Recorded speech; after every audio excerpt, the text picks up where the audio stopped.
So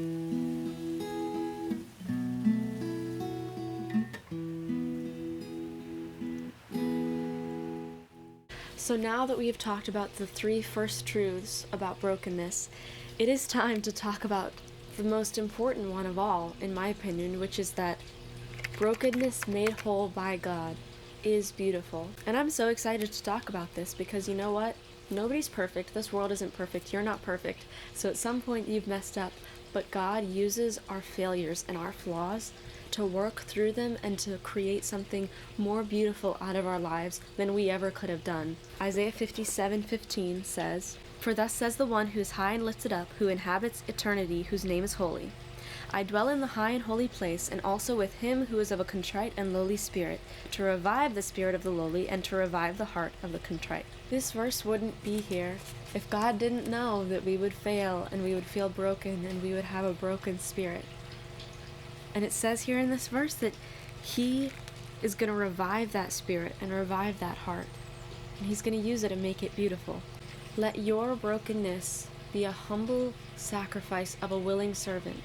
In Mark 14, verses 3 through 9, we have this story of a woman with an alabaster box. "And while he was at Bethany," Jesus was at Bethany in the house of Simon the leper, "as he was reclining at table, a woman came with an alabaster flask of ointment of pure nard, very costly, and she broke the flask and poured it over his head. There were some who said to themselves indignantly, 'Why was the ointment wasted like that? For this ointment could have been sold for more than 300 denarii and given to the poor.' And they scolded her. But Jesus said, 'Leave her alone. Why do you trouble her? She has done a beautiful thing to me. For you always have the poor with you, and whenever you want, you can do good for them, but you will not always have me. She has done what she could. She has anointed my body beforehand for burial. And truly I say to you, wherever the gospel is proclaimed in the whole world, what she has done will be told in memory of her.'" I want to draw your attention to the most important parts of the story, in my opinion, on the topic of brokenness, which is, first of all, that alabaster box was costly. Our lives and our hearts, they're valuable and costly. The Bible says that so many times. Our hearts, we have to keep them and guard them because they're costly and valuable, just like that alabaster box. But that woman, she chose to break that alabaster box so that that ointment could be poured out as a sacrifice and an offering to Jesus. We can choose to offer ourselves to Christ in a beautiful way. Instead of being stuck in that brokenness, we can choose to offer it up to Christ, and he can make that brokenness into something beautiful. And then beautiful. Christ is perfect and beautiful, and he's the only one who can take your brokenness and make it beautiful.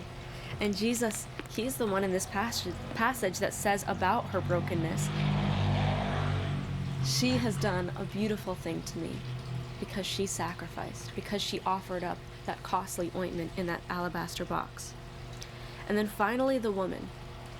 Her sacrifice made her famous because it says at the very end of this that Jesus said that anywhere the gospel is proclaimed in the whole world, people are going to hear about her and hear about what she did that day.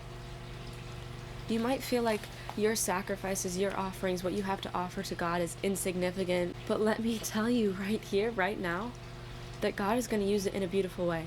Maybe it's not going to be you becoming famous like this woman out of your brokenness made beautiful. Maybe it's going to be beautiful in a different way.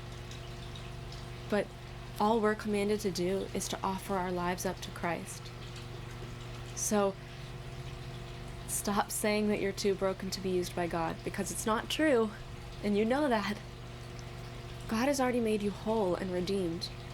Everyone's path to recovery based on what's happened or why you're broken, it might be different, but don't minimize the God you serve by saying that he's not big enough or good enough to redeem you, to forgive you, to make you whole and use you. If you believe lies about brokenness, then you're in turn rejecting the truth about God's grace, which is that he lavishes that grace which covers all sins.